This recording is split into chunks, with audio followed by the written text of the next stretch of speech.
నమస్తే అండి. Welcome to Dharani talkies. మిమ్మల్ని అందరినీ ఇలా కలుసుకుని చాలా కాలం అయిపోయింది కదా! అంతా బాగున్నారా? చెప్పడానికి విషయాలు లేక కాదు గానీ, నాకు కొంచెం పనొత్తిడి వల్ల నేను ఎ మీతో ఏమీ మాట్లాడలేకపోయాను. ఇప్పుడు పరీక్షలయిపోయాయి. సెలవులొచ్చేసాయి.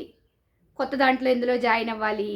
లేదా పాత దాంట్లో ఇంకొంచెం బాగా ఎలా రాయాలి? లేకపోతే ఇంకొంచెం బాగా చేసుంటే ఏం బావుంటున్నది? అలాంటి ఆలోచనల మధ్యలో ఉంటూ ఉన్నాం కదా! ఈ టైంలో పిల్లలు ఇంట్లో ఉంటారు కదా! నాకు అబ్దుల్ కలాం గారి ఒక మాట మీకు చెప్పాలనిపించి చెప్తున్నానండి. ఇది నా మాట కాదు. పెద్దాయన మన missile man of India Abdul Kalam గారి మాట. నిజంగానే వారు చాలా సూక్ష్మంగా, చాలా చిన్న చిన్న మాటలతోటి పెద్ద పెద్ద అర్థాలనిచ్చేవి చెప్తూ ఉంటారు. ఆయన భాష చాలా సున్నితంగా ఉంటుంది.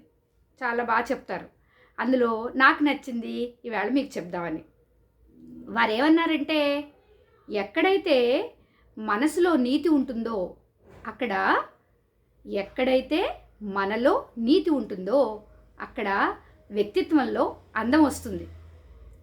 ఎక్కడైతే అందమైన వ్యక్తిత్వ నిర్మాణం జరుగుతుందో అక్కడ ప్రశాంతత నెలకొలుగుతుంది.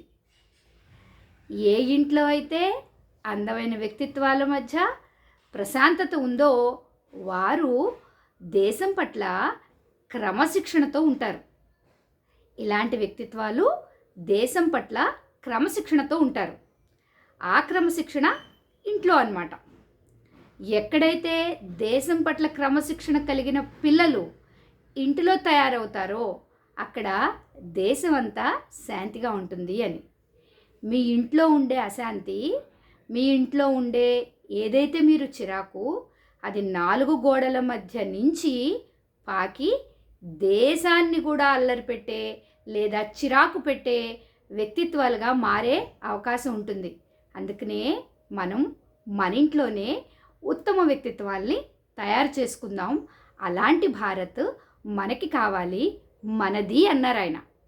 ప్రపంచంలో ఏ దేశానికి లేని అద్భుతమైన యువశక్తి మన దగ్గర ఉంది. ఎవరైతే టీనేజర్స్ అంటే ఒక 12 ఏళ్ల నుంచి 20 ఏళ్ల లోపు పిల్లలున్న తల్లిదండ్రులు ఉన్నారో కొంచెం ఓపికగా, సెలవులే కాబట్టి వారితోటి సామరస్యంగా కొంచెం శాంతంగా మాట్లాడి వారి భావాలని అలాంటి విధంగా తయారు చేస్తే బాగుంటుందని నాకు అనిపిస్తోందండి. మీ ఇంట్లో శాంతితో పాటు మన చుట్టుపక్కల కూడా శాంతి, మనం ఏ సమాజంలో ఉంటున్నామో ఆ సమాజంలో శాంతి కావాలంటే ఇంతకు మించి ఇంకేదైనా ఉపాయం ఉందంటారా? ఆలోచించండి. Thank you.